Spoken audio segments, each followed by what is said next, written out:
Rolling. What's up, y'all? My name is Ian Edwards, and welcome to the Soccer Comic Rant. And we're gonna just run down the top of the table today. We know Liverpool played and they won. We know Man City got to play Wolves tomorrow, and there's some games that are vital at the bottom of the table. Some teams need points, so we're gonna run through from the first place to second place to last place. Maybe we don't have to do last place and second to last place. That's already decided. And but we're gonna do this. Thanks for listening on Omni Studio, All Things Comedy, iTunes, and if you're watching at YouTube, like and subscribe, and also comment. And I want to thank our producer Aaron Brungard, and sponsors onthevolleyapparel.com. And if you're gonna go to onthevolleyapparel.com, you get tanks, tees, hoodies, and sweatshirts with soccer/hip hop logos on the front. And you can use our promo code ComicRant, get 20% off. We also have our own set of t-shirts there, and the same thing applies. But we got two of the usual three suspects. We got Neil Chakravarti, Chelsea fan, stand-up comic, lives in San Diego. What up, Neil? Hey, all good. I'm flying no colors that represent Chelsea right now. I'm in black. That's just straight black. You got new owners though. What? We'll talk about it. I forgot. And we got. He was dressed almost as casually. Yeah, we all should be wearing black because now I'm thinking about Lee. Like, you're the second worst result on here from this weekend, but you know. So we got Lee Hudson, stand-up comic from England, Southampton fan. What's going on? Yeah, I'm happy to talk about the rest of the table, not my guys right now. It's just poor. But yeah, we'll get into that, I guess. But yeah, right. No colours today. I come straight from a show, so I've got a Kanye album on my t-shirt instead. All right. I mean speaking about results. I guess these are Wolves colours as well, maybe. Yeah, those are Wolves. Speaking of Wolves, rooting for that Wolves win so that the title race can stay interesting. Yeah. So that's what. You guys have a big role to play now, Lee. Who do they play? Liverpool play Southampton, and it's not just about. So the only way things get interesting is if Man City drop points, right? Mm-hmm. So, but if they do that, like even if they lose a game, even that's not enough because now they have a healthy goal difference, like 4 or 3 goals difference. So it will really come down to how much Liverpool can hammer Southampton. So, I mean, it's been done. Yeah, but now you have a target, hammer the team that made them what they are. Yeah. Yeah, that's pretty messed up. That's pretty Twilight Zone of football world right there. Because that's what Liverpool fans are thinking about. They're like, 5-0, 6-0 potentially can be done. You give them the players, you might as well give them the goals. Yeah. Yeah. So and then Klopp and Hasenhüttl, and are they boys? Or not sort of.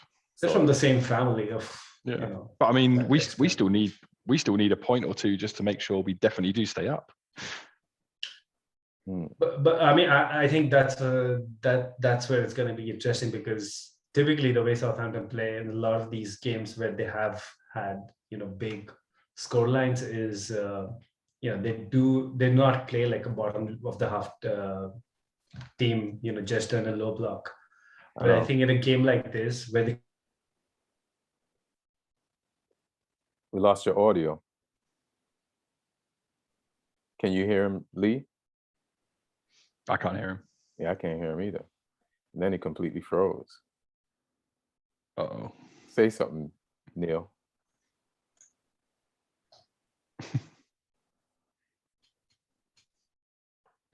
Neil, say something. Sorry, I missed it. Did I? Yeah, your audio went out. Oh, okay.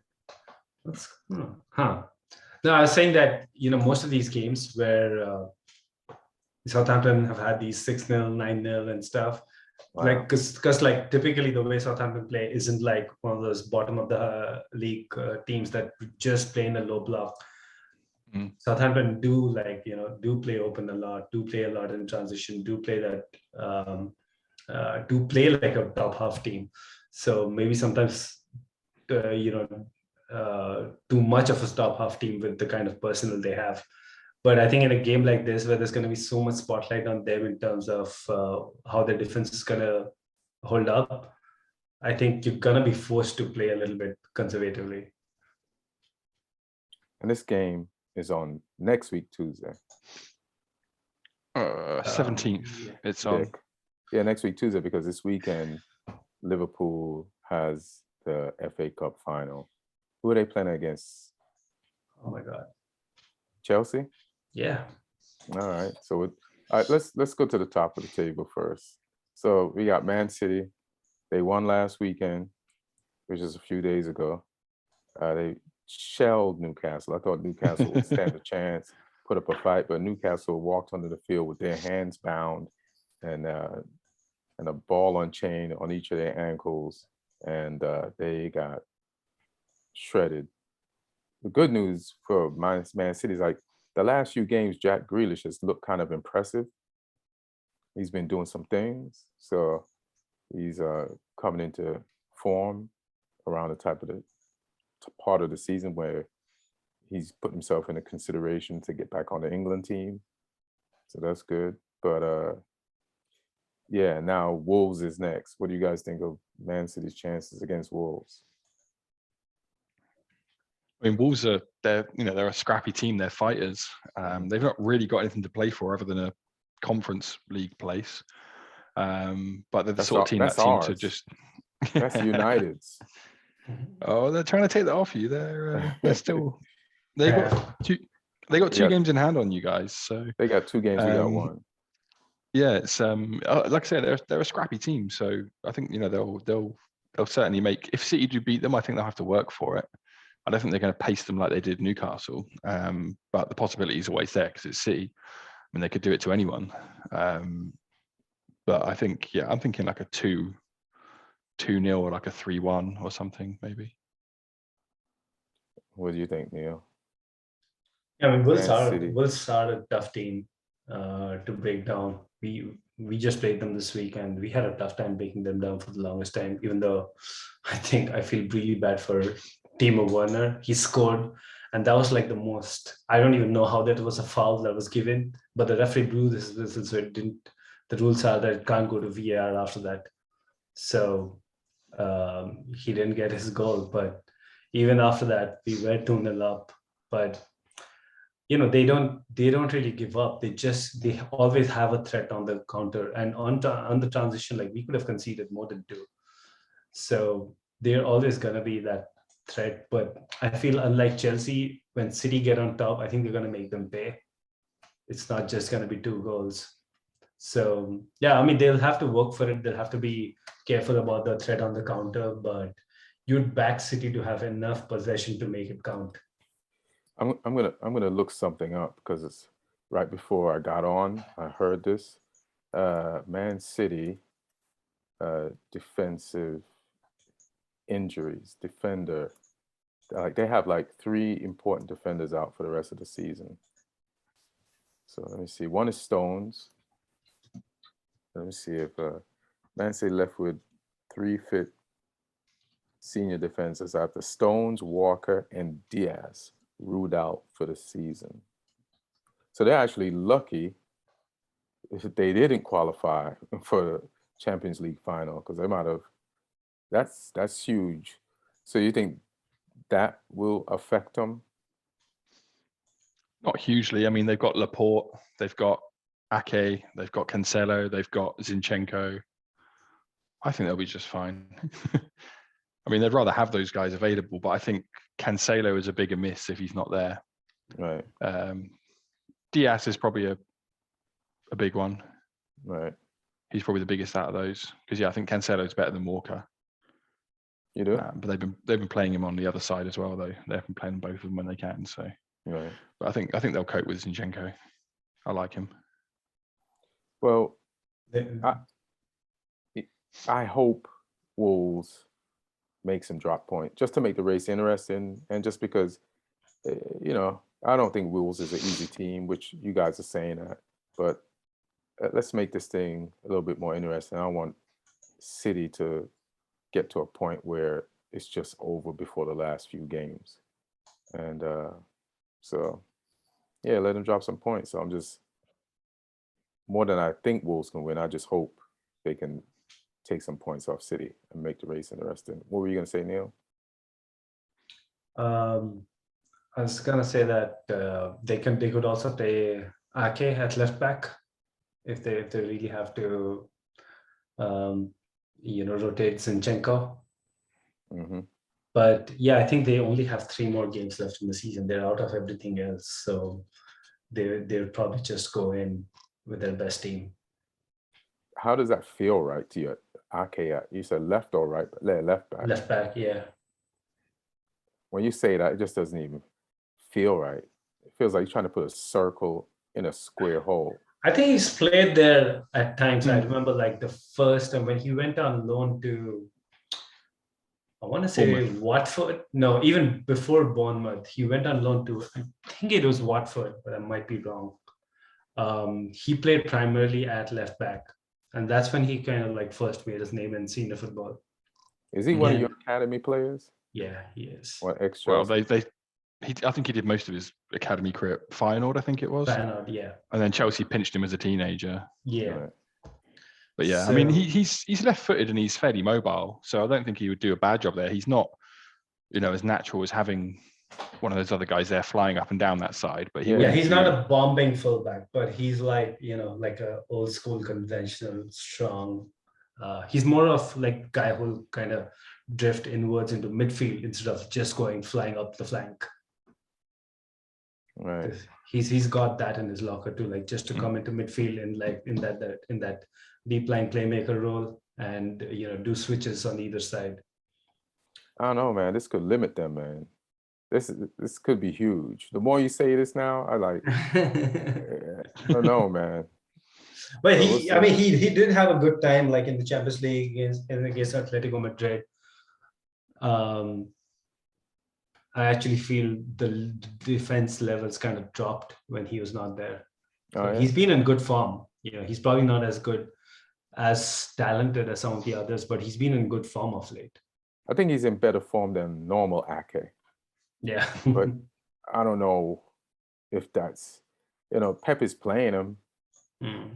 So he's played actually quite a lot. Like I didn't expect him to play that much game time, because I remember last season he didn't play as much. And he had some injuries, but this season he's been playing a lot. Yeah, he's been in there. So here's a question about Man City.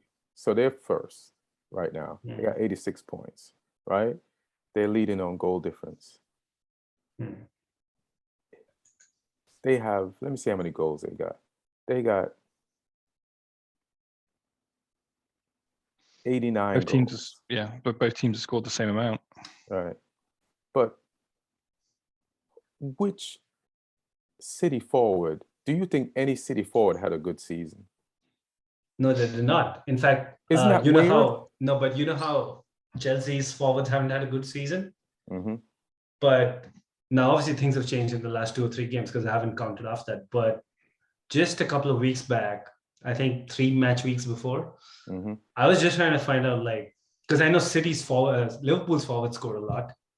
So I was trying to do just goals scored by forwards. So you take away the midfielders, you take away the fullbacks, you take away the defenders, anything.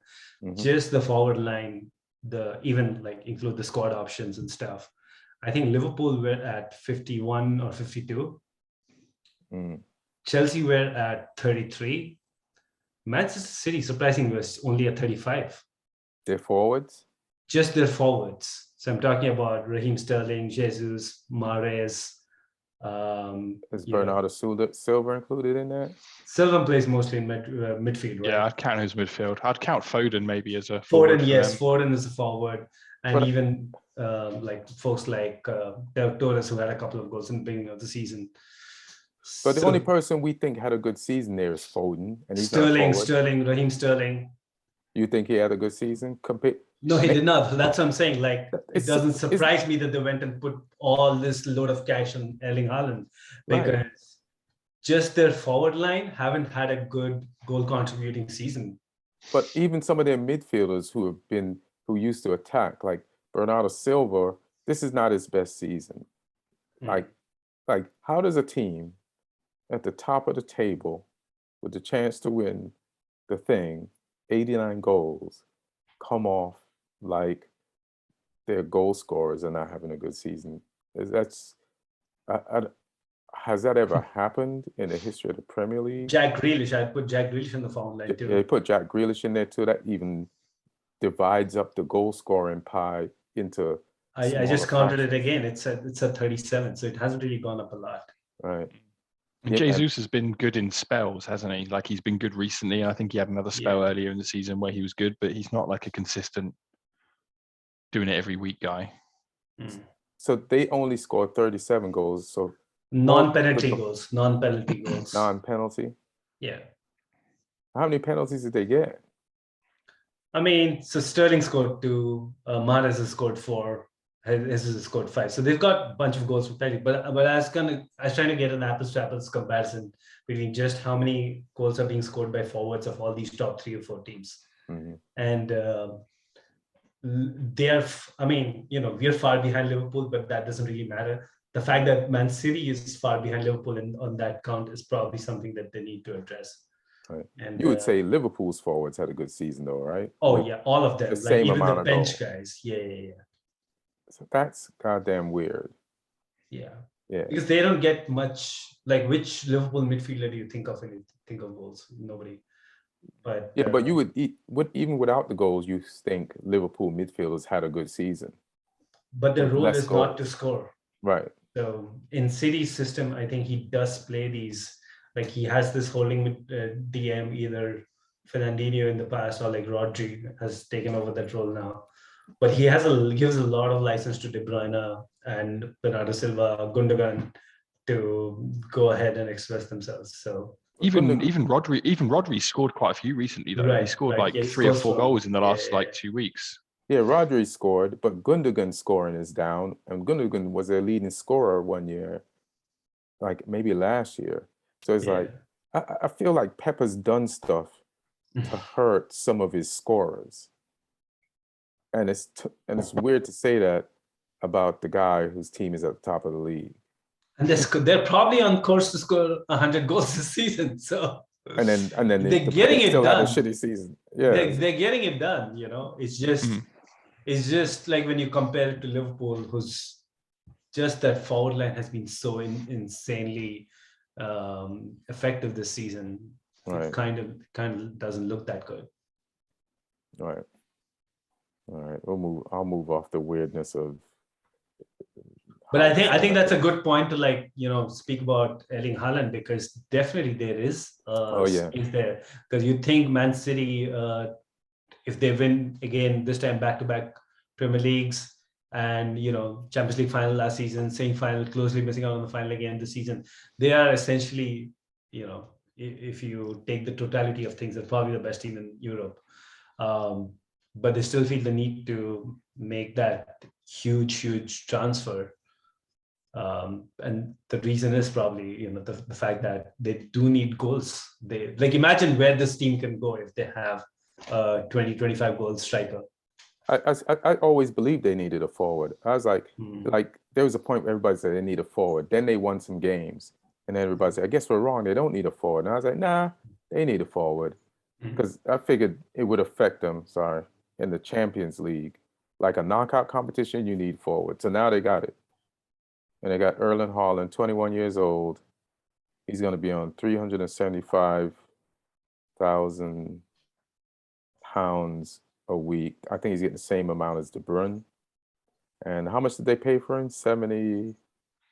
They're actually saying 60 million euros, which is just crazy. 63 million pounds, I think, was the best release fee clause deal in football ever. There's no the money pressure to play for how much they paid you. Like you couldn't have a more perfect position if you're a player where the expectations are high. But No, I mean, I think the expectations are going to be higher because you're 21 years old. You're coming into the league. You're automatically the highest earner in the league, and your mom and pop have got a whole bunch of cash. Your agent, rest in peace, has got a lot of cash. It's but nobody throws your agent cash in your face. You know what I mean? Well, wait for Haaland to flop and do it.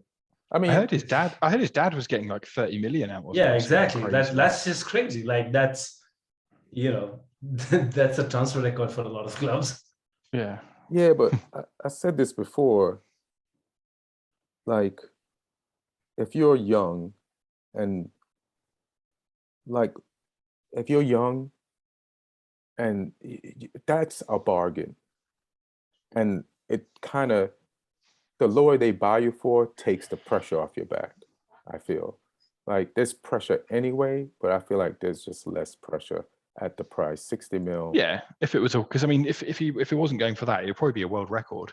Yeah. If they had to pay market rate for it, if that clause wasn't in there. That's the reason why I mean Chelsea went really hard for him last season, but there was no release clause. Release clause gets activated this summer, and the numbers just wouldn't work out because I think Dortmund was asking something bizarre like 170 million something.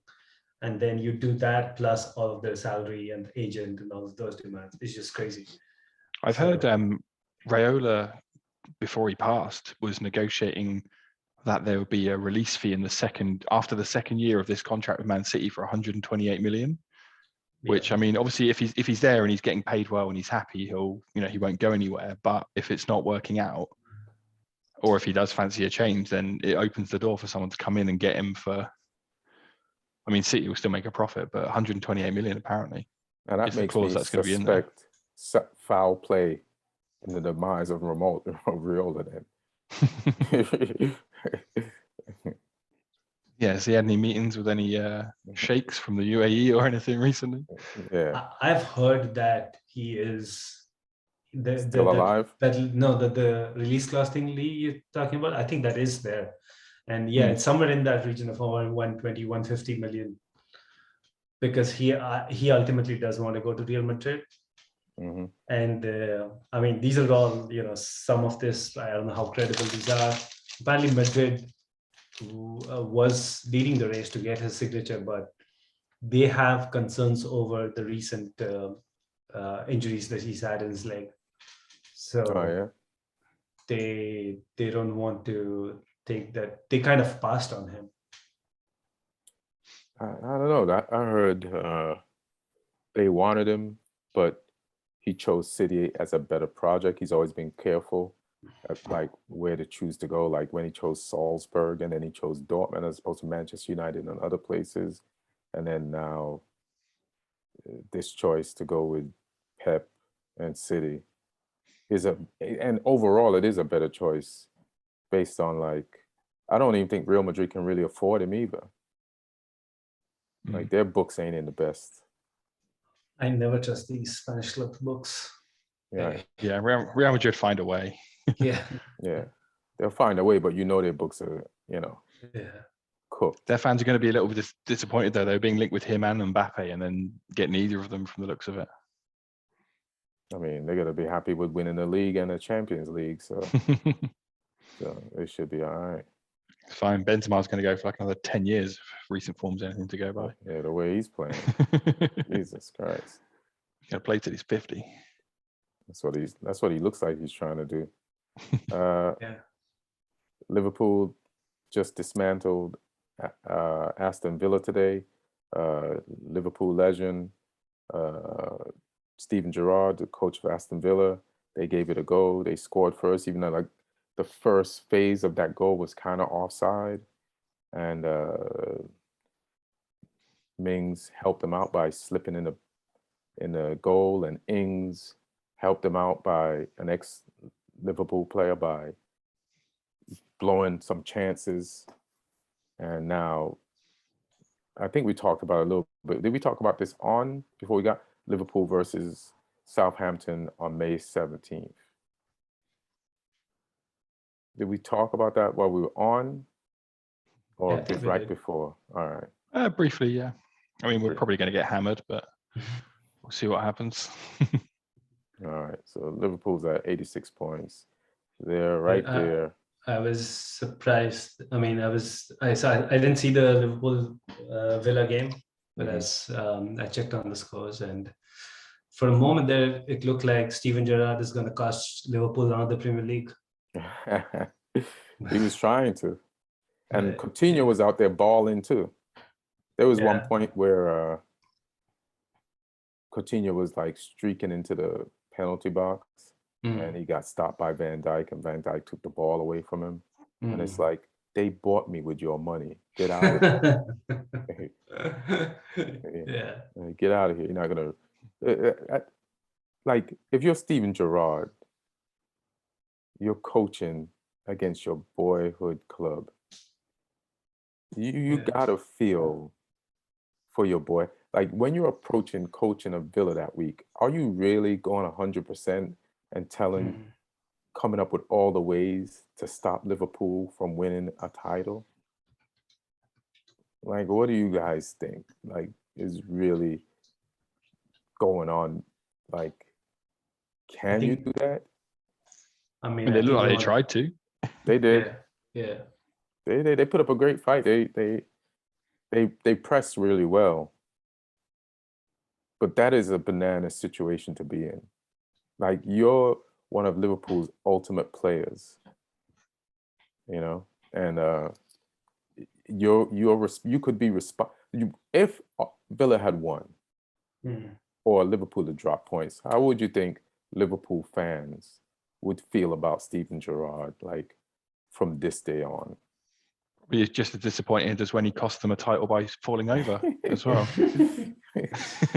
I think if you're sensible, you just respect him for being, doing, because ideally, I think it's clear that Steven Gerrard wants to coach Liverpool. So if he's getting results in big games like this, it's obviously football fans are so petty.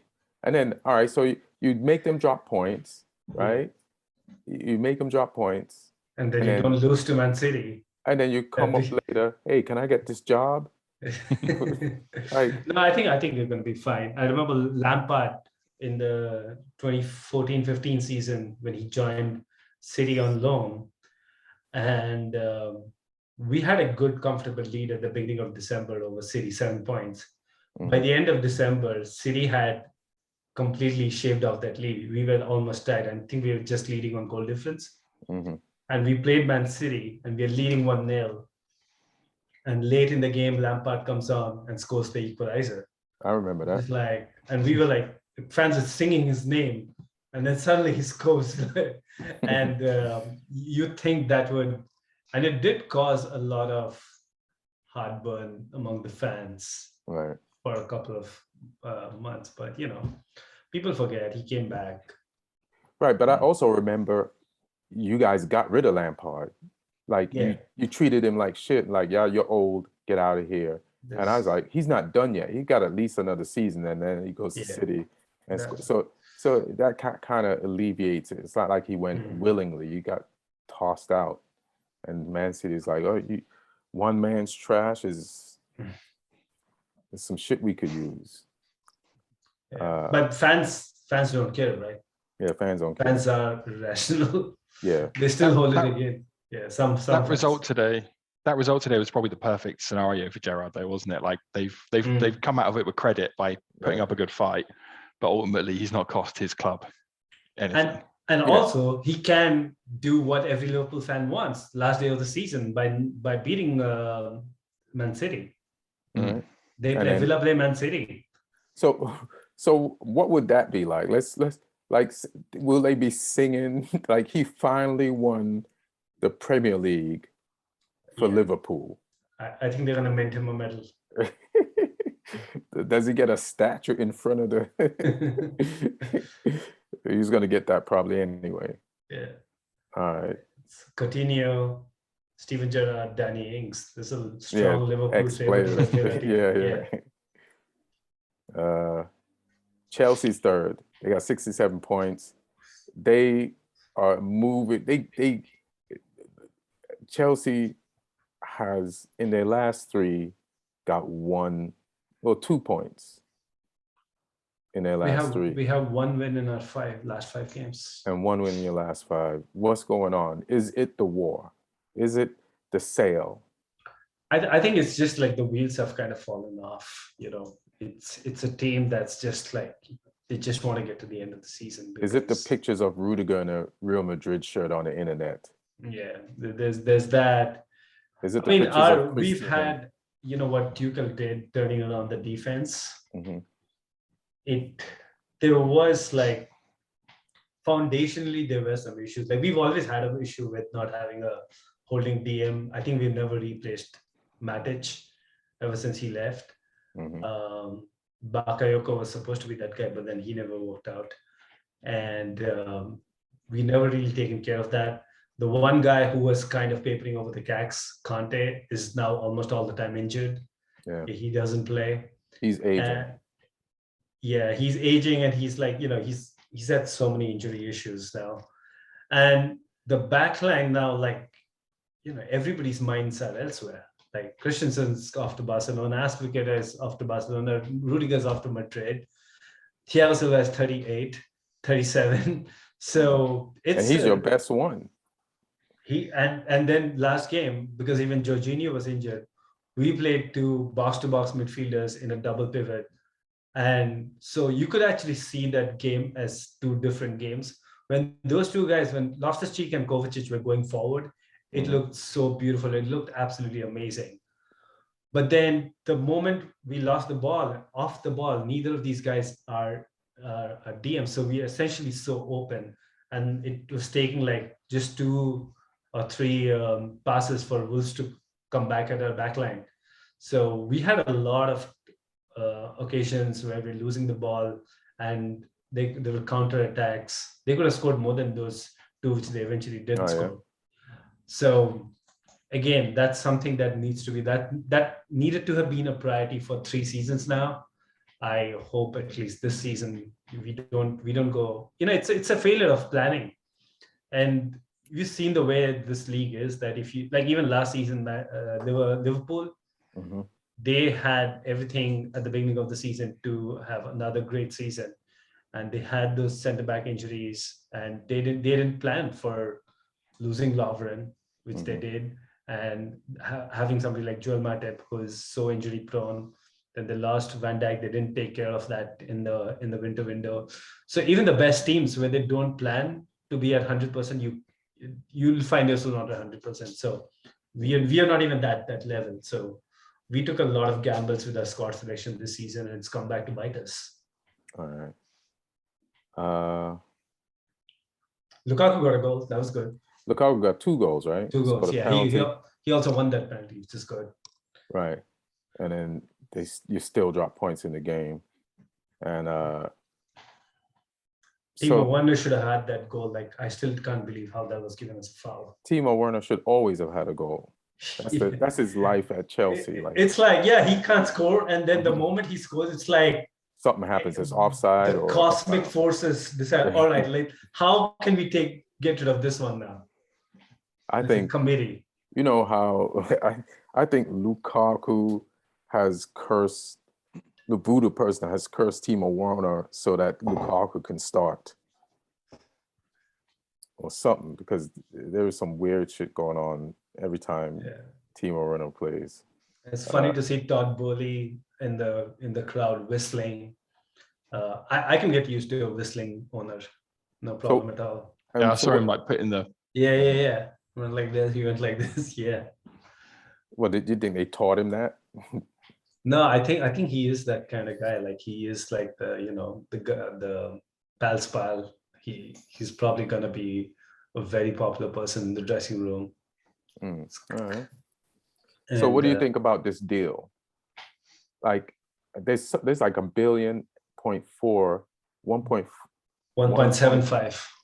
But that's going towards the team. Like, not only did they buy the team, like, explain this. That sounds promising. So here's the closest way I've been able to think about this. Say you have a house and you're attached to that house, and you, for some reason, you have to sell it. And say you're selling it for $1 million, all right? But the market value of that house is probably 2 million.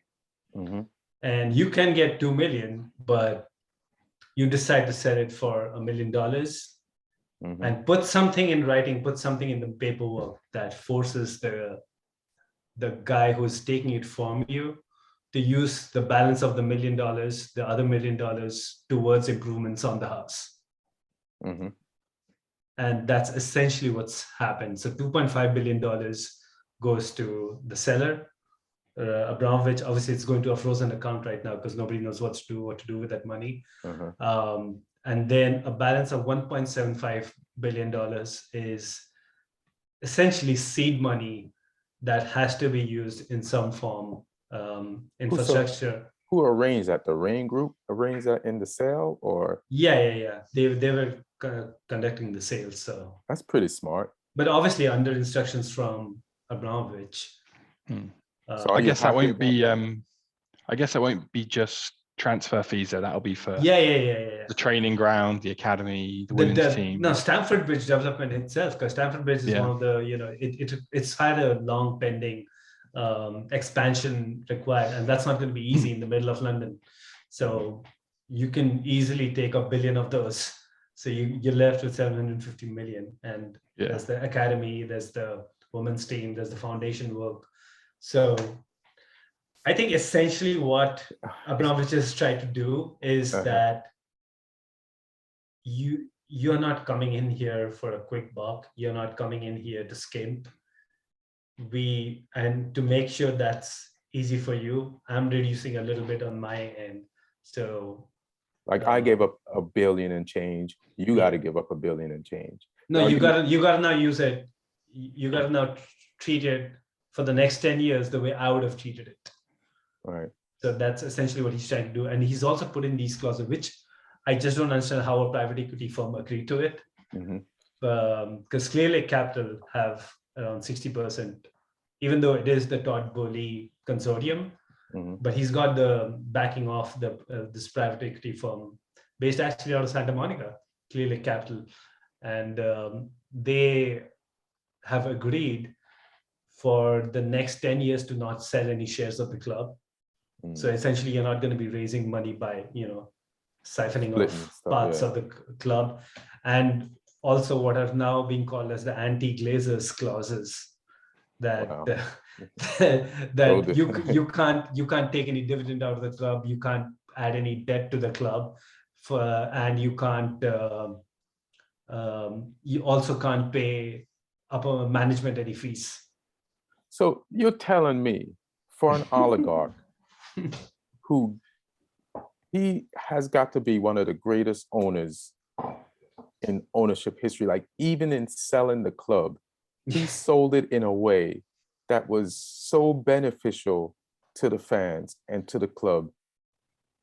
I think we'll eventually see how the proofs in the eating, but I think from what it looks like, from his point of view, what he could have done, I think he's gone above and beyond to make sure things are right. It's not his fault if they don't stick to it afterwards, but he did what he could do within his reach. And also, I mean, that's also a product of the market, right? It is a seller's market, and you'll see that, even in real estate, we've been trying to buy a house, and you literally, to get a house, you right now need to agree to whatever clauses the seller is putting on. I know, they're like, no roof. Okay, no roof.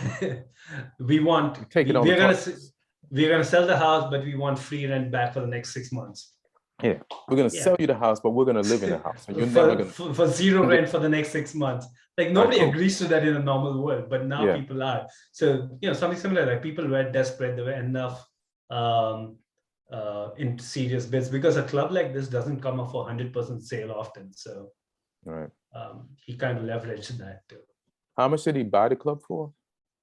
I think 150 or 300 million, something like that.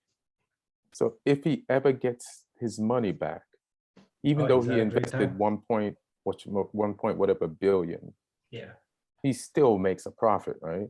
Yeah, and he's had fun along the way because he became a fan instead of just being somebody who was looking at it as an investment property. Yeah, man. For a terrible guy, he's a great guy. I'll tell you that. Jesus Christ. Let's slide down to Arsenal. They are fourth, and they beat Leeds. But also, Ian, sorry to go back on that. This whole thing ensures of course that you want to talk about Chelsea more. Go no, ahead. I want to talk about you guys. This whole thing ensures that Jim Ratcliffe is free for you guys. Oh, I mean, the Glazers will never put those stipulations on him that Abramovich put on. Oh yeah, because the Glazers are the reason why the stipulations are. Exactly. But exactly. he can buy United if it's ever up for sale. Yeah, I don't think we should jump out of the frying pan into hell. I'll chill in the frying pan for a minute. Listen, like we talked last week. Yeah, Manchester United owners ain't great, but they put money into the club, you know. Yeah. And I'll give them that. They just need to find the right people to run it and to listen to them. And I feel maybe I'm dumb and feeling optimistic, but hopefully I'm feeling that we're moving in the right direction and we should be all right in a few. So we'll see. All right, so we'll see. Arsenal, they're fourth. They got 66 points. They're 1 point behind Chelsea. They could catch Chelsea. You might not finish third, Neil. Lee, do you think Arsenal could catch Chelsea? I mean, they could. I don't think they will. I think Chelsea would have just about enough to keep ahead of them. I also am not sure if Arsenal's great form is going to last. They've been fully convincing in some of those games. So, yeah, it'll be interesting. It's nice to have an extra dimension to that race, though. Right. But I mean, just looking at Arsenal's next games, they got Spurs. And they go away to Newcastle, which isn't easy now. It's not easy. Then they're heading to Everton, which, that's not going to be easy. Yeah, because Everton are going to be fine for their lives. So yeah, it's not a given that Arsenal will get many points from those games. I mean, they could conceivably go and win them all, but who knows? But I mean, Chelsea have got. Let's have a look. They got Leeds, who they should beat, but we'll see. And then they got Leicester at home, and then Watford at home. What's the game we all want Arsenal to win out of the 3 games that they got left? Oh, they're not going to die for sure. Yeah, tomorrow, isn't it? No, the day after. Sorry, Thursday. Yeah, that's on a special plate by itself on Thursday. There's 4 games tomorrow, but then Thursday, it might not be the only game, but it is the only game for intents of purposes. And what do you think, result-wise, that's going to be like? I would much like a draw. Mr. Chelsea. Because, the thing that really frustrates me about this last month's form is that top 4 should have been sealed by now. And then ideally, I would have wanted to see some of the kids in the last 3 games. But now we are in the situation where everything is a struggle. Everything is like every year having to fight for every last point. And I hate that. Like I was really hoping after 4 years of top 4 fights that this year we can skip that and just see some of these guys, Javi Vale, Judson, Sunsabel, give Lee first look at some of his players for next season. Hilarious. So you want a tie? I'll root for Spurs. I'll root for Arsenal, because Lee just mentioned 2 of the other games that Arsenal have after this. Those aren't going to be easy. So in order for Arsenal to finish 4th, which I want them to finish 4th instead of Spurs, I'll root for them to beat Spurs at Spurs. And then we could all tease Martin. So So that's good. I can see it being a draw though. Yeah, it could easily be a draw, 100%. Yeah, that could definitely happen. So a draw, a win or a draw, but I don't want them to lose. But I'm excited to check that game out on Thursday. Tottenham's in 5th. They got 62 points. They're 4 points behind Arsenal. But if Arsenal wins that game, I think Arsenal is guaranteed 4th. Yeah, because they'll be 7 points ahead of them with 2 games left. Right. It's the only issue is will Arsenal catch Chelsea? If Arsenal beats Spurs, right, then Neil, you can experiment with your kids for the next 2 games. Because Spurs can't catch you, right? Yeah, we still don't want to finish behind Arsenal. What does it matter? Yeah. That Qualifiers.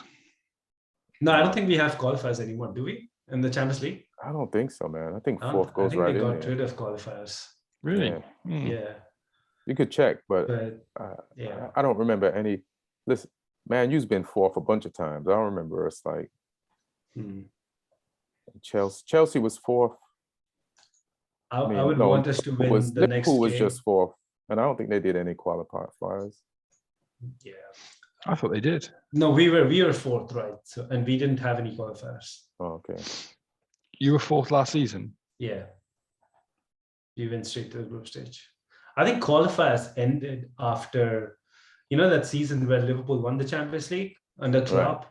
They actually played, they were 4th, so they played Champions League qualifiers that season. But yeah, I think that was the last season. You guys didn't play them anyway because you won. Oh, we won the tournament. Yeah. I keep forgetting that. That'd be funny. The Champions League champions playing qualifiers and shit. But I think we had to into 2012 because even though we got through as winners, we still had to play the Champions League qualifying round, something like that. Speaking of Champions League, before we get to Man United's, I'm doing the delay. The ass whooping we took this weekend as much as possible. Did you see the new Champions League? 2025. I think it was 2024. 2024, 2025. Yeah, I hate that. So say it again. I gotta find it. But so basically, what they're doing is essentially turning all the group stages of the Champions League into one giant group league with everybody in it, but you don't play everybody. It's essentially like a variation of the Super League. So 32 teams go into one huge table. Right. But you only play, I think you play,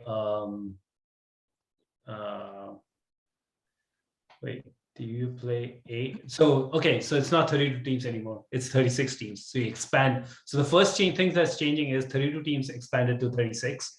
Mm-hmm. And then in those 36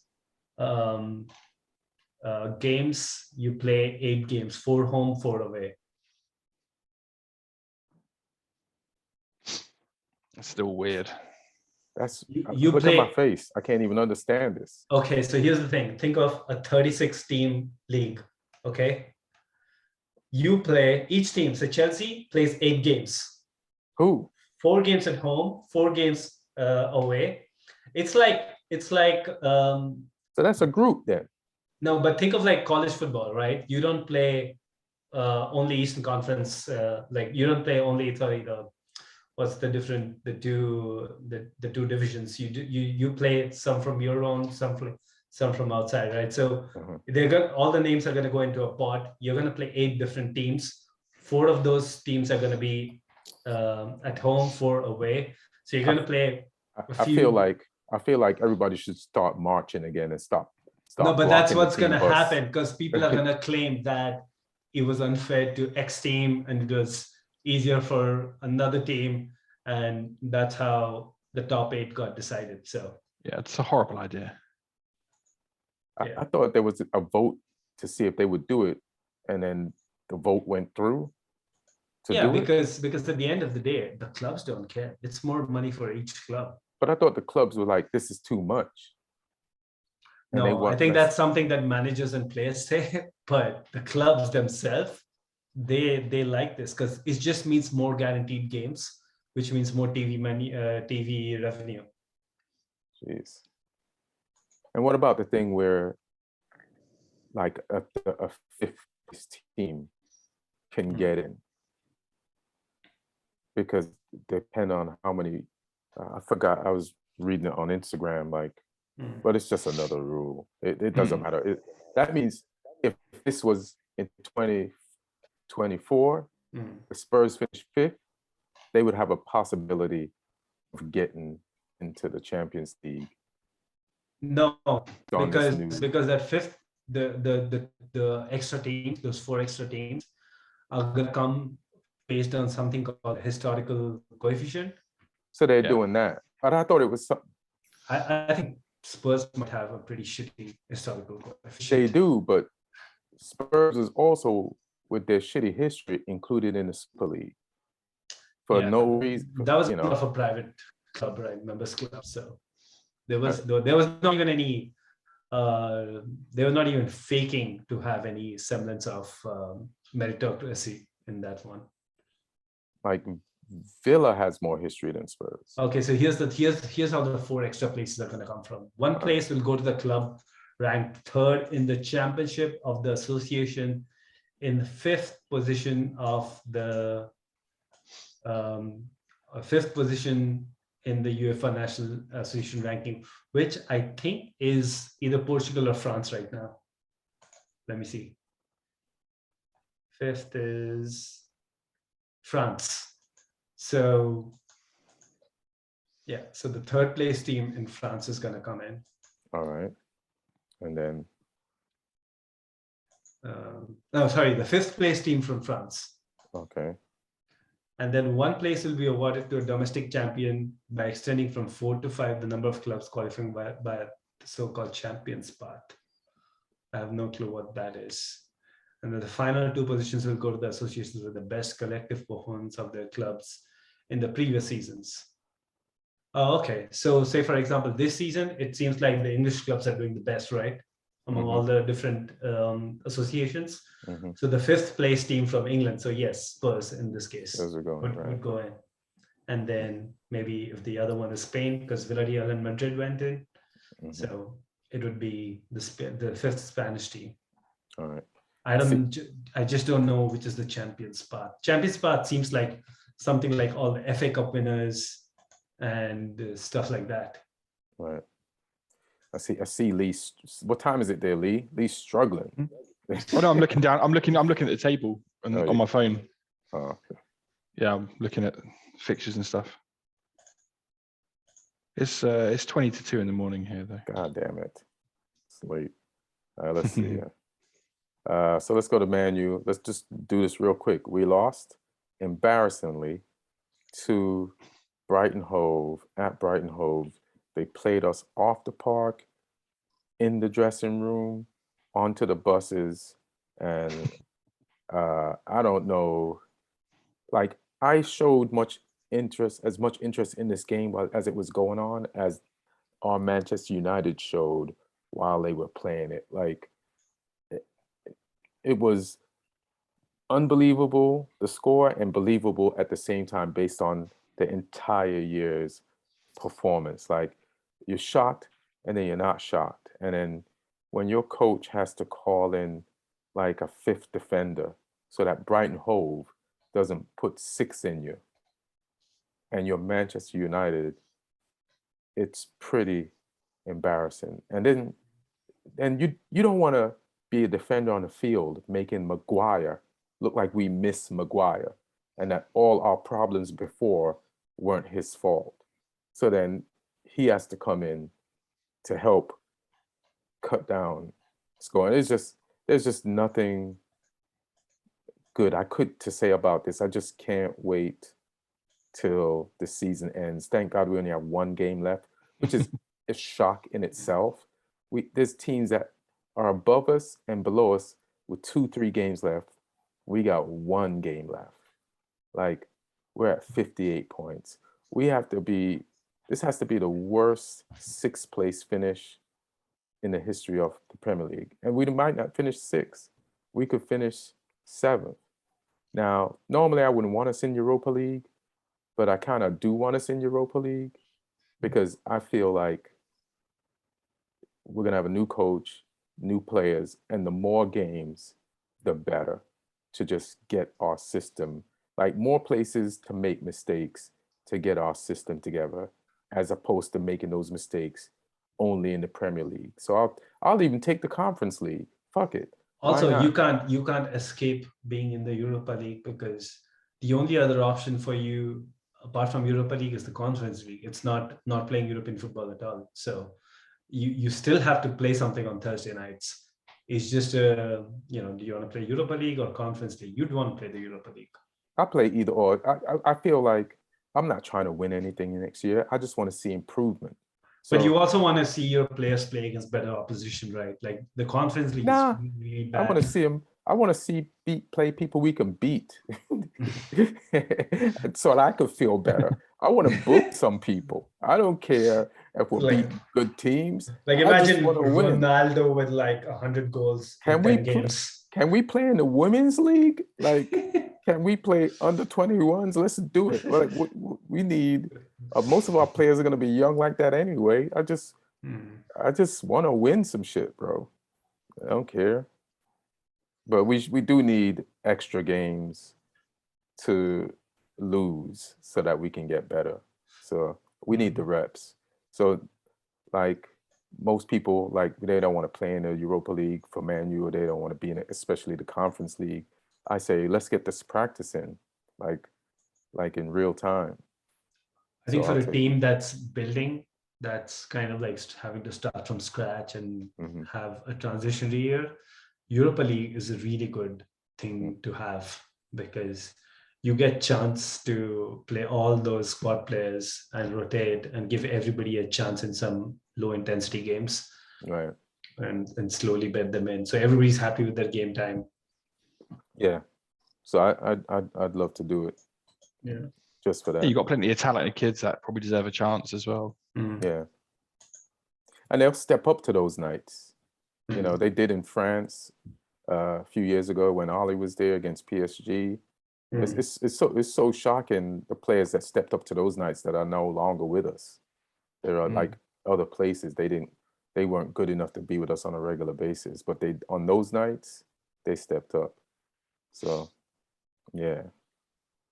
Just going back to the Brighton game, I think that's the worst I've seen Varane play for you guys. I mean, he was all over the place. I think they injected him with Maguire blood. Like he was, and he did it a few weeks ago against Arsenal too. Like, how did this guy win 4 Champions Leagues, a World Cup, and La Liga multiple times and play like that against Brighton Hove? It's unbelievable. Like, the mistake city. Like, I haven't even seen Phil Jones make those kind of mistakes. I just want a new coach in to start drilling them on a repetitive basis and making them play the way they should play and like get this shit. We just, I want all the longas. That's all You hear I about want. the player you missed out on? Nunes, from Liverpool. No, from Salzburg. Who is that? There's a forward apparently. One's moving to Karim Dortmund, right? Adeyemi.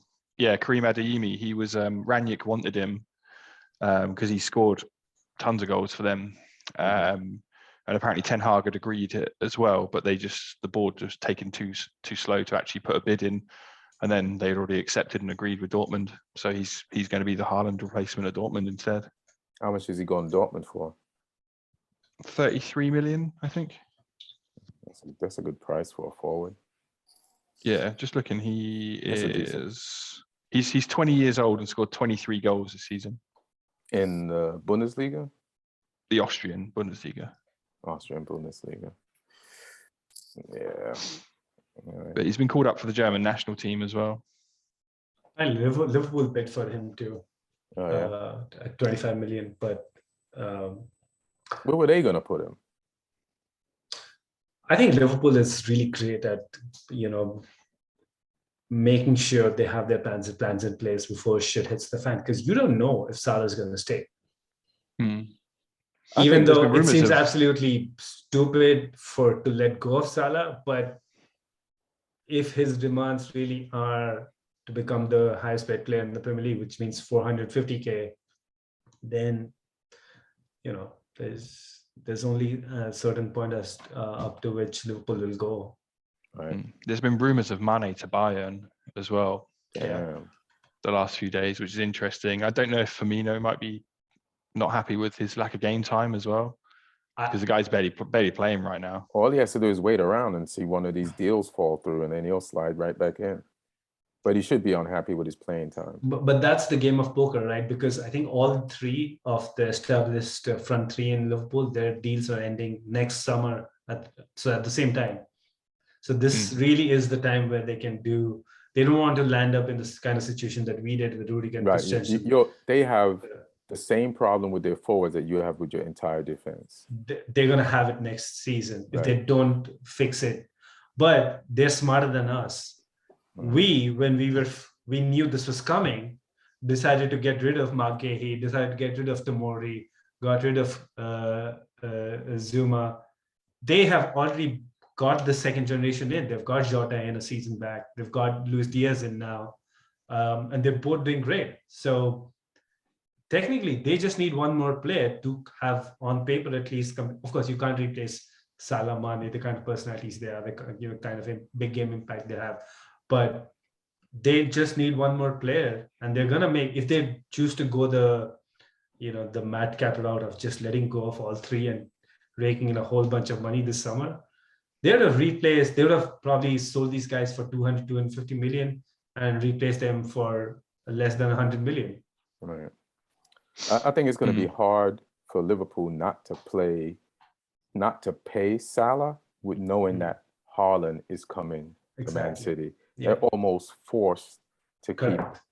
Right. So like when Salah gets his new check, you should take Haaland out to dinner and be like, good looking out. Yeah. Thanks for the hookup. Yeah. But yeah, Man United, pretty tough watch, just period. No heart, no desire. What do you think? I know we're not doing questions this week, but I'm sure somebody would want to ask you, what would be your wish list for the summer? Because now the summer's here. It's not here soon enough. My wish is that summer would be here right now, and that Ten Hag would be there, and he's just. When you look at, like, I don't have a lot of specific names, but like positions, definitely. Yeah. 2 DMs, because we need a backup. Because we need a backup. 2 really good DMs, or midfielders who play both ends of the pitch. You know what I mean? Like, they're not just good attacking, or they're not just good at defending, but they have skill attacking wise, but they have the desire to come back and win the ball. So we need a midfield revamp, and then after that, the guys behind them are still going to jeopardize the team. But I don't know, maybe Ten Hag can train these guys and get something out of them, but it's 2 midfielders and maybe a center back, which is buying defenders every like. And I believe in Delot. I think there's something there. Yeah, I believe there's something there. People are writing off Shaw and Wan-Bissaka, but have they had listen, the whole, like, even when we talk about Pogba, right? Like, has the only person that has played well on a consistent basis up until now for United was Bruno Fernandes when he got there. Mm. But everybody else, besides the season where we came second and won Europa League and Mhm. an FA Cup, like this whole shit has been off. No matter Yeah. where we finished, we never played like a complete decent season. Yeah. So we have to get rid of the people responsible. Excuse me for all that. There's something.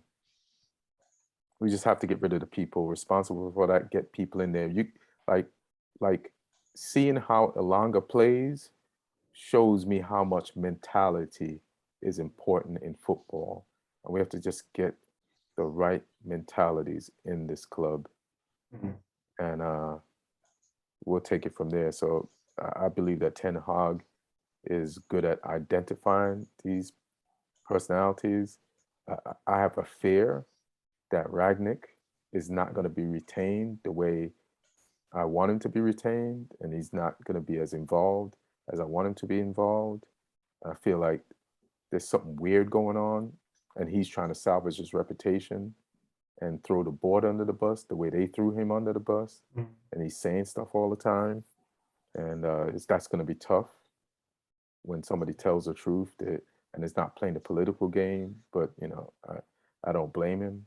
I think the fans like him, you know, telling the truth, but there's ex-players and probably the board doesn't like him telling the truth. But whoever's fucking up needs to be exposed so that the fans can direct their anger at the right people instead of Mhm. like guessing who's fucking up. So I appreciate Ragnick for that.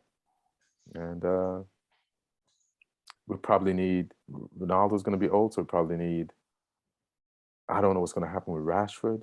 I don't know if he is a nine, and if he is a nine, if he wants to stay, and then if he wants to stay, if he's going to have a good season. So there's like questions on him. Uh, I've been seeing some footage of Marshall at where is he? At Villa Sevilla. at Villarreal, Sevilla. Sevilla, but I don't see him like lighting up the scoreboard there either. So I don't know if I want him back.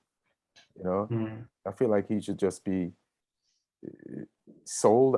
It's hard to imagine if he's not setting the La Liga on fire that he's going to come back and Mhm. set. I don't think he wants to play for United. Yeah, I feel like his time at the club has run, and I don't think he would come back and start and be a different player. He would be the same old Martial that you had Yeah, before. Yeah. no matter who's the coach, So I don't think so. Hey man, but we have a lot of young players. We have some on loan, like Pelistri is somewhere. You can bring him back. Maybe he'll respond well to a new coach. Ahmad is in Scotland. You bring him back. Maybe he'll respond to somebody. I, I'm not gonna. I don't think Pereira is up to our standards. I like him.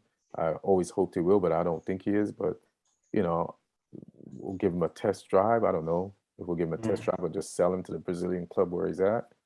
And You got some of those other kids as well, like Hannibal and Shortire and people.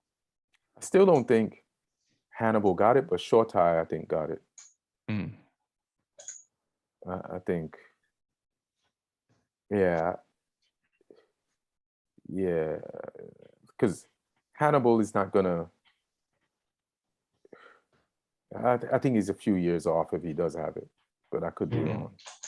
But Shortire, I've always liked what he's done whenever he's like played in Mhm. preseason or with the thing. So I believe in him for some reason. But yeah, we're in trouble, guys. All right, West Ham is seventh. They got 55 points. They just beat Norwich for nothing. They beat Norwich. Smashed them up. Yeah, I mean, it's the only result that matched ours this weekend. Like, imagine United, fifth place, sixth place, getting shelled like Norwich Mhm. by Brighton Hove. At least Norwich got shelled by West Ham. Mhm. We got shelled by Brighton Hove for nothing. Uh, Sliding down table some more. We talked about Wolves and Chelsea. They drew, and hopefully Wolves can take some points off City on Saturday. Not Saturday, Wednesday. Is that Wednesday? Is that tomorrow, right? Yeah, it's today for me now, but tomorrow for you guys. In a few hours for you, yeah. Mm. Brighton Hove, they're 9th. They got 47 points. I guess I'm going to try to get down to the bottom of the table because that's where most of the rest of the discussion should be. These middle people, who cares? Crystal Palace beat Watford 1-0. They're 10th. Great job for Nicholas Anelka, right? Mm. Palace coach doing a great job. Vieira. I mean, yeah, Patrick Vieira, but yeah, I knew I was wrong. I knew I was wrong. 100% I knew I was wrong. That's why I asked. And Villa that confirmed the Watford relegation that game. Yeah, which is surprising to me, right? Because those teams have been doing so bad and have been at the bottom so long. It still took them a long time to get officially relegated. Even Norwich, they got officially relegated like a week ago, and it's like for a team that's been at the bottom of the cup, it still took a minute for them to get relegated. And so Aston Villa's got 43 points. They lost today to Liverpool. And they're 11th. Brentford, 12th. They beat Southampton. Lee, you want to explain what happened here? 3-0 for Brentford. We got a bashing. 2 of the goals were like a minute apart as well. Like 13th and 14th minutes of the game. Like you can see 2 that quickly in that, that early in the game. It's a struggle after that. I mean, we created some chances, but nothing really great. It was just a pretty sort of limp display, to be honest, from us. We never seemed like we were doing much in that game. It's just poor, really. Just gonna have a quick look at some of the stats. I mean, it's like some people being like, oh, the team are already finished the season in their heads and stuff. It's like, well, the season isn't done. Like, we can still conceivably be caught by some of these teams. We shouldn't be playing like that. I don't think it's that. I think we're just bad at the moment. I don't think it's the players thinking the season's finished. I think we're just bad, which is strange because at times this season we've looked great as well. I think we've probably been the team that's sort of fluctuated the most in the league this season between like where we've been when we've been at our best and where we've been when we've been at our worst. We've probably had the biggest gap between those 2 points, I would say. Which is a really weird place to be, especially if we end up going and get a result against Liverpool in our next game. I think that would be typical of us. Although we have got, we played this game on Saturday. There's a massive gap between then and playing Liverpool. So if Hasenhüttl was going to come up with a different game plan for that, he's got a lot of time to train it, a lot of time to implement it. Whereas Liverpool have obviously got other games coming thick and fast, cup final and stuff. So yeah, it'd be interesting. But I wouldn't back us for anything right now. It's just bad. I just hope that the fact that we've got 40 points in the bag is enough, because Everton are 2 games behind us. If they win both games, which isn't a given, they go 1 point above us. With two games still to play. If Leeds have got 1 game in hand on us, if they win that game, they go 3 points behind us with 2 games left to play. And Burnley have got 1 game on us, the same. Yeah, they'll go 3 points behind us. So I don't think all 3 of those teams will go on massive winning streaks. I think we'll be lucky enough that one of them will lose their games and go down. I think at the moment it's almost looking like Leeds with the hardest fixtures. So I don't think we'll get pulled into it. I think we'll just about be lucky enough that one of those teams will be in there, but it's bad that we've even got this close to it now. We should have. There was a time when we were looking like we were going to push on for a top half finish. Yeah.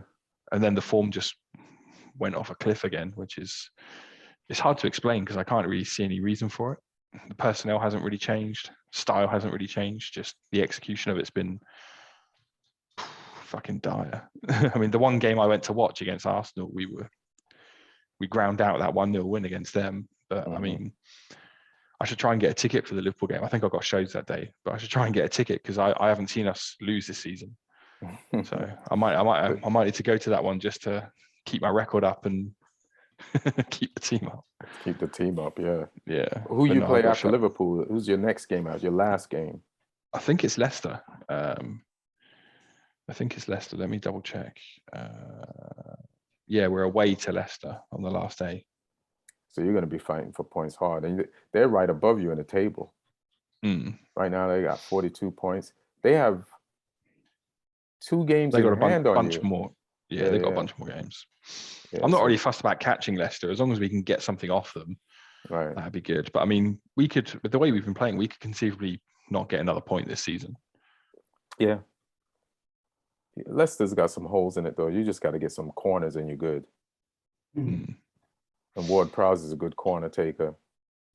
You get some crosses in. Leicester's terrible at that shit. Yeah.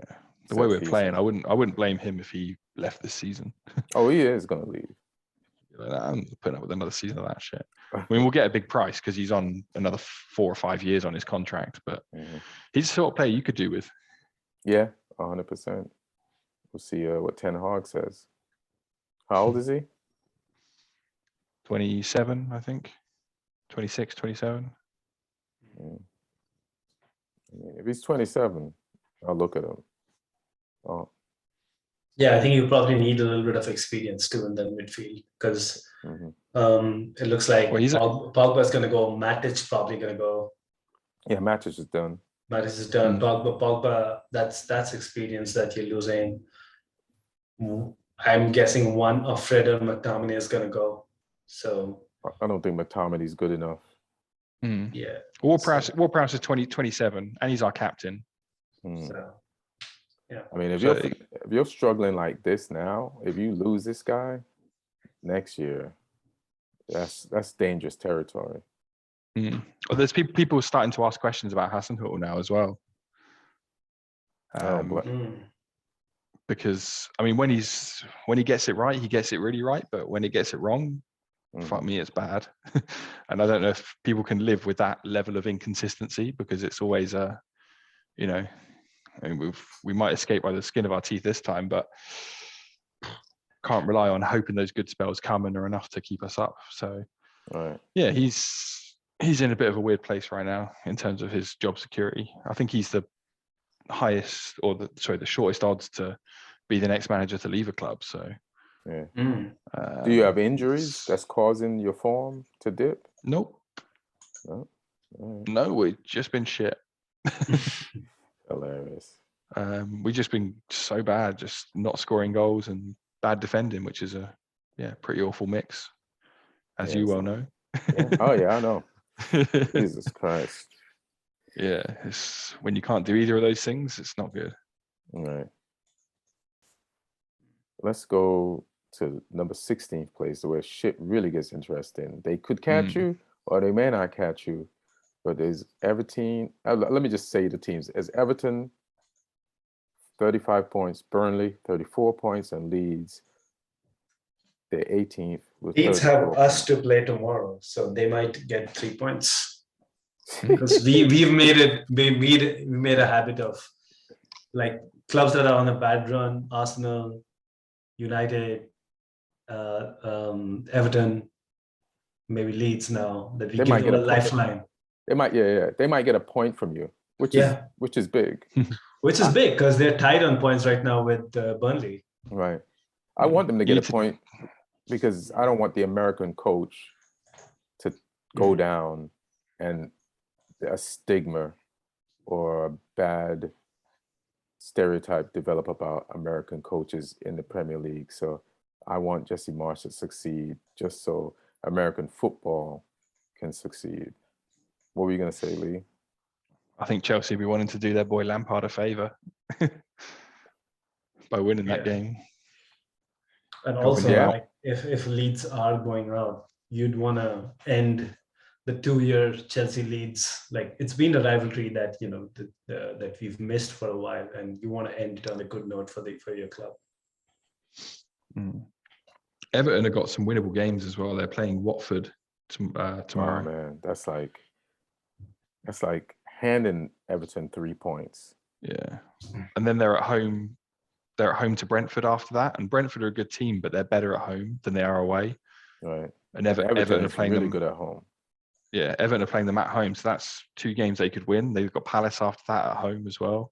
Everton, Which for is like all this shitty, before being such a shitty team, like their home record in the Premier League have been amazing, like under Lampard, because they've played 8 games, 5 wins, 4 wins, 1 draw, and 3 losses, but all like 1-0 losses, including one to Man City, which I think they should have, like, even the Premier League. yeah. They should have. Yeah, that should have been a tie.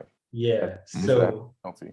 So they've literally, like, not had a bad game at home, which is just bizarre for the kind of team they are. Right. I mean, here's what's going on now.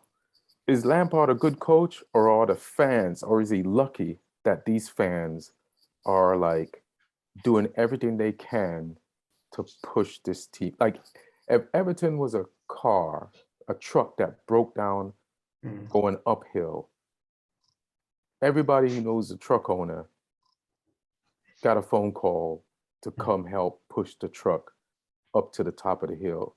And they are pushing that motherfucker thing. Yeah, it's all those small ships at Dunkirk. Yeah. Everybody show up. Yeah, Everton is getting Dunkirked across the relegation line by those fans. Like the fans that went to that game. Who did Everton play this weekend? At Leicester. They out-cheered the Leicester. I was like, wait a minute, I thought this was a road game. And these motherfuckers, like the game before that they played at home, where they were rowdy and loud, and not only that, they camped outside Chelsea's hotel room and made sure you didn't get no sleep. And then now those fans, when does Everton play? Tomorrow? Watford? Against, do these Watford fans even care? You're already relegated. Like, that's Everton Stadium tomorrow. So yeah, I mean, I think Lampard as a manager, he has been a little bit of like, even if you see him at Derby, at Chelsea, he has been a manager who kind of builds that connection with the fans, and has that getting the whole club together kind of feel. And I think it's fine. It's coming across with the Everton fans too. Like, I remember when we had the whole lockdown phase, right? And just before we went into lockdown, we played Everton at home, and we beat them 4-0, Everton under Ancelotti. And then the fans are not there. Our performances kind of had a dip. And then even in the next season, we had one game and we played Leeds with fans at home, and we beat them. And then from the next game again, the virus hit, and there were no fans at the stadium, and that started that run of those 8 games where eventually leading to Lampard sacking. So yeah, I think fans definitely do help his style of management. Right. Yeah. I mean, Everton's history is they haven't won much, but their history is like, we've never gone down. So the fans are like, we want to remain that club that's been in the top flight for 68 years, keep that going. And not, so they're like fighting, like it's almost as if they're playing for the club, and pushing consistency and effort of Richarlison and everybody else to like that goal that left back scored was a worldie. Like, where the fuck did that come from? Your country's at war. You're not even supposed to be able to focus like that. Like, and he just put that ball in the back of the net. So, first time volley, great goal. Yeah, great goal. Also, Pickford was on fire again this weekend. A couple of really big saves. Yeah. To keep him in it in that game as well. So, like he did when they played Chelsea at home, that was probably best I've ever seen him play. And then he pulled it out of the bag this weekend as well. So, yeah, he's playing his part. What I don't like about that is, and maybe I'm just being a hater, but if he keeps this up and they stay up, they're going to be like, Pickford saved the team. And it's like, what about the earlier part of the season, all the goals that he let in? Let's not forget those. There's a reason why they're down here. He wasn't a great before, but yeah, he's killing it the last few games in his form. Then there's Burnley. They finally, their new manager finally like lost a complete game. They lost to Villa. Villa like beat them early in that game and fast, but they're still there in 17th place, hanging above the border. And who do you think is of these three teams is going to survive? Everton, Burnley, or Leeds? And you guys make your case. My case is emotional. I want Leeds to survive because of the American coach. So it's based on no factors, just what I want. I want Everton to go down. Yes, because I'm not a huge fan of Lampard, and also I think let's get a team that have been in the league for ages out of the league. Let's see some other teams. In my order of preference, Everton would be the team I'd most like to see go down out of those three. Then Burnley, because I just think Burnley are a nothing club. Like they're not. Jesus. Like then there's nothing to hate about them, but there's nothing to really like about them. Right. They're just, they're middle of the road. And then Leeds probably the least I'd like to see go down. But in terms of who I think will go down, I think it'll be Leeds. Damn. Just when I think you're preaching to the choir, you just. I don't want it to be Leeds, but I think it'll be Leeds. Think it'll be Leeds. What's up with you, Neil? I would want Burnley to go down because I don't think they add a lot to the Premier League, and it was the style. Want the league to lose its Stoke. That Burnley is the Stoke of the league. I'm pretty sure we'll find somebody else. Yeah, we'll find another the same Stoke. thing. Like it's nothing unique. This whole counterculture thing they tried to do for the last however many years. I'm pretty sure somebody else can, take a hammer to a stone and figure something out. Hilarious. But so I don't think we're going to lose much. And they're doing it without the OG, Sean Dyche. So why do I even care about it? Mm-hmm. So your only attachment to Burnley is gone. Yeah, like bad guy is gone. So why do I need to see this shitty movie? So the star of the Guy Ritchie movie is out. Yeah. So Everton, I definitely wanted to stay because, of course, I like Lampard, but also from a very selfish point of view, I think it'd be a good breeding ground for some of our young loan players next season. But why them of all people? You could send them anywhere else in the league. Well, I kind of trust Frank Lampard and Joe Edwards to take care of them, but and Ashley Cole, Paul Clement, there's a whole crew there. I get it. But they could go down because I don't think there's a lot. Everton have a little bit of momentum behind them now, but anything can change. It's changed for them in the last 3 games, so it can change again. Leeds, like from a rivalry point of view, I'd want them down. It'd be so much fun, but I kind of want them around because I like having an extra rival in the league. All right. Let me see. Watford is down, so we have to talk about them. They're 19th. They got 22 points. Norwich is down, 21 points. Say it again. You said bye. Peace. I guess the last thing we didn't discuss it. Chelsea versus Liverpool FA Cup. Is it FA Cup final Saturday? Yeah. I get all the cups that Chelsea lose mixed up. So, so I just wanted some clarity. So this time you're going to lose the FA Cup. The last time you lost the League Cup, and the last time before that was the FA Cup, and the last time before that, what was that? The FA Cup too? Again, the FA Cup. Okay, we've lost 5 so FA Cups in 6 years finals. Oh, cool. So yeah. So this is what you do. You get to finals. Yeah. Based on your form. And Liverpool might be tired. They play a lot of games. Yeah. What do you think of your chances, bro? I think we're definitely not the favorite, but I don't think we are the favorite in the last 3 games we played Liverpool too, and we put up we didn't get beat.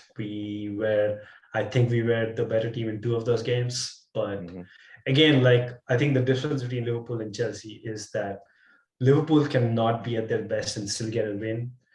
We kind of have to be at our best to just hang, and then we need a little bit of luck falling our way.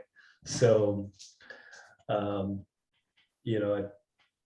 think it'll be a great end to the season if we can get top 4 locked in and win the FA Cup. But I'm not supremely confident. But you never are, though, even when Chelsea's form is great. Yeah, but like, it's your protection. No, because I keep telling you, like, even this season when things were going great, I was like, all right, let me see till the end of the season. Till the halfway point of the season. So at least we played every team once, and everything's going great. But then after the 12th, 13th game, things fall off, right? So unless we have had like one iteration of seeing this team play consistently well for half a season, I don't think there's any reasons to be confident. So, do you think your new owner will be at the game? Yeah, I'm pretty sure he'll be at the game. Yeah, he's still in the courting phase, so we're still not buying his shit.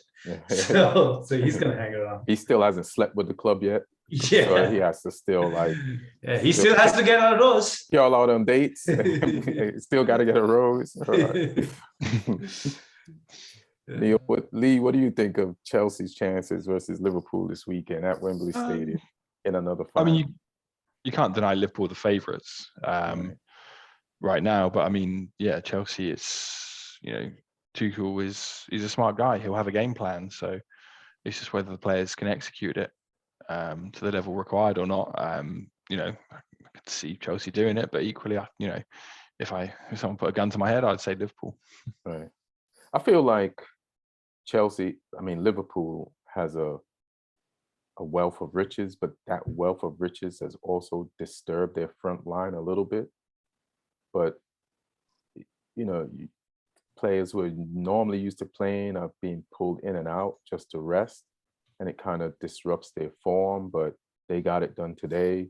And maybe the only evidence of what I'm saying is them dropping points to Newcastle, and that was it Newcastle? Newcastle, Tottenham. And Tottenham style was perfectly suited for them to do that, the way they counter and the way Conte's coach. So maybe what I'm saying doesn't mean anything.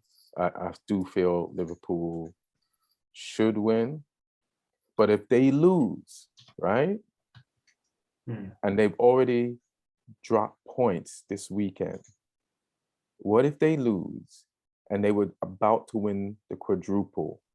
Does this affect them for the rest of the games in the league and the winning of the Champions League? If they lose, does it make them go harder for the Champions League? Or does it fuck their psyche up for winning the league? Like, what if Liverpool loses to Chelsea, no matter how, and they're trying to win the quadruple? Because this will make it officially you can't win the quadruple. I think it would make them more determined. Yeah. Same with City. Like, they went out to Real Madrid, they weren't happy, focused back on the league and smashed Newcastle up. Not saying it'd be exactly the same, but I think they'd be fine if they lose that game. It would just fire them up even more to make sure they get something this season. Will City be like, hey man, can City slip up and be like, we're going to win the next 5 leagues when Haaland come here anyway? Could that hurt them? I don't think so. No. Yeah. All right. Yeah, they have that mentality. Did you guys see that little feud Pep Guardiola and Jurgen Klopp have had? No, Pep was saying that like the media love Liverpool. The media always want Liverpool to win and all of that sort of stuff. And yeah, Klopp was sort of insinuating stuff about the Haaland deal, wasn't he, and things and the money. Yeah. So I think the backdrop was like the reporter asked a fairly normal question to Guardiola, and he goes, "Oh, it's okay. Maybe you guys are expecting us to not win. Everybody just loves Liverpool. Everybody in England wants Liverpool to win, but that's understandable because Liverpool have a big history. Only in the Champions League though, because they've only won one Premier League in 30 years. So he got like 5 or 6 jabs within like 30-second. Bobbing and weaving. Yeah, like nobody even like oh, by the way, just won one Premier League in 30 years. So I think Klopp has said that I lost a little bit of respect, which sounds a little hypocritical because Jurgen Klopp, literally 24 hours before that, had said about Antonio Conte that, it's not, he plays a style of football I don't like. And, you can do that and come here and do that, but you're still only fifth. So, it's not, he's kind of insinuating that, it's not football, whatever you're doing. This is good. You have all these world-class players. You have these world-class players, but you still play this shitty kind of football. But hey, you know what? Atletico Madrid do. He didn't use the word shitty. I'm using it because I know that's what is in his head. He said, "I respect it, but that's not the way I see football." But I respect. Listen, all these relationships that seem positive in football between these top coaches are all hanging by a thread.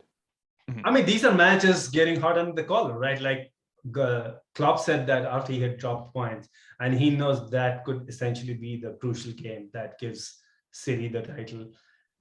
Guardiola got out in the Champions League, and he knows this is now going to be another season where he's going to have a great season on paper, but nobody's going to talk about it because all the talk at the end of the season is going to be how Man City once again failed to win the Champions League. And he's kind of like preempting that because that happened last season. He's kind of preempting that and like, it's normal for us. It's okay. You guys are all on Liverpool's side who, they're great in the Champions League, but oh, by the way, just won one league in 30 years. So these are two managers who are like kind of have their defense mechanisms on. We need this though. I thought that City Liverpool game in the league was disgustingly respectful. Yeah, and I didn't like that. The players were hugging on the pitch and stuff, and the managers were like sort of standing with their arm around each other in the technical areas. No, I want bitterness. I want feuds. Roy Keane puked in the com box. I want Mourinho versus Wenger. On the touchline. I want feuds. I want blood. Yeah. I want Alan Pardew trying to headbutt players. I want, Well, that's it. We covered it, guys. Thanks everybody for listening. I want to give a shout out to the Netflix as a Joke Comedy Festival. It was fun. I didn't go to as many things as I should have. There was a lot of like fantastic shows in town. I missed them, but shout out to All Things Comedy. To shout out to Bill Burr. Thanks for the taping, and I guess that show that I did with Burr and a bunch of other really good comics is going to be airing in June something on Netflix, I think.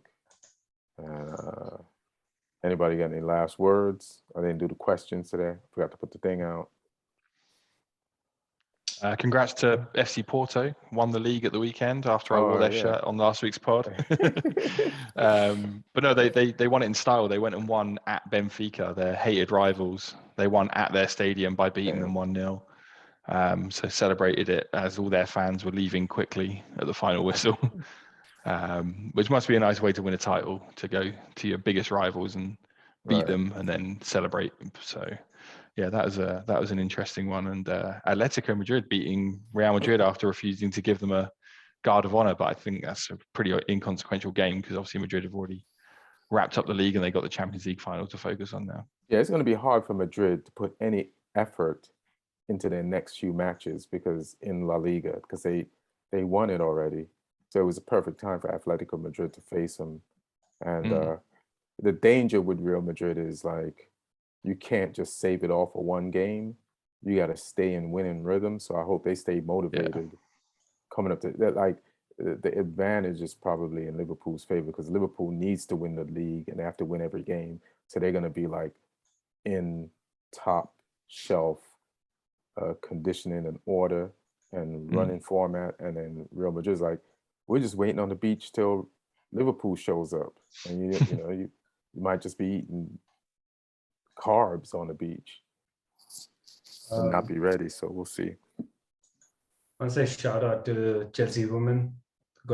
They just did the three-peat in the league this season. Last week, beating Man City United, coming from behind. The margins were so close; they couldn't have dropped points last game of the season. And Sam Kerr, she scored 2 worldies.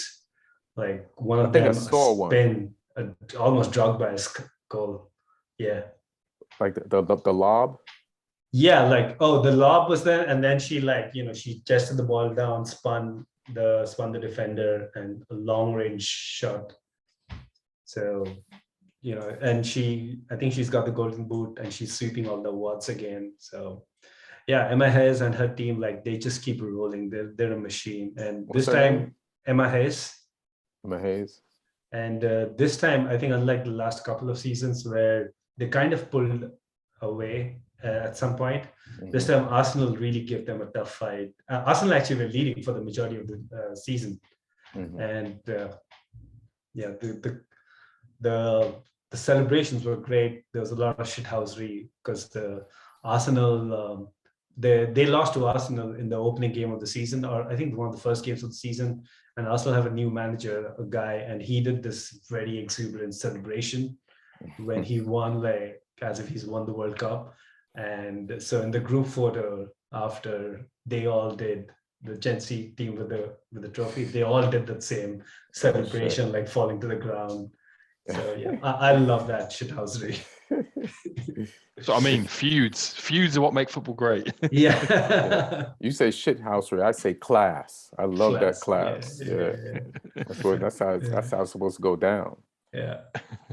Well, we're gonna bounce. Thank you, Aaron Brungard, for producing this, and thank you all for listening. Leave some comments on YouTube and tell some people about this shit. Be careful, love each other, and we'll see you next week. See you. All right. All right, let me get this quick. I will get this up to you tonight. All right. 1, 2, 3. I'll do one without. This second.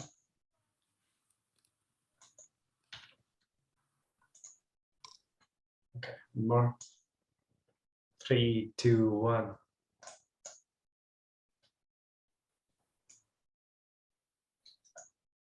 Got it. All right, thanks, guys.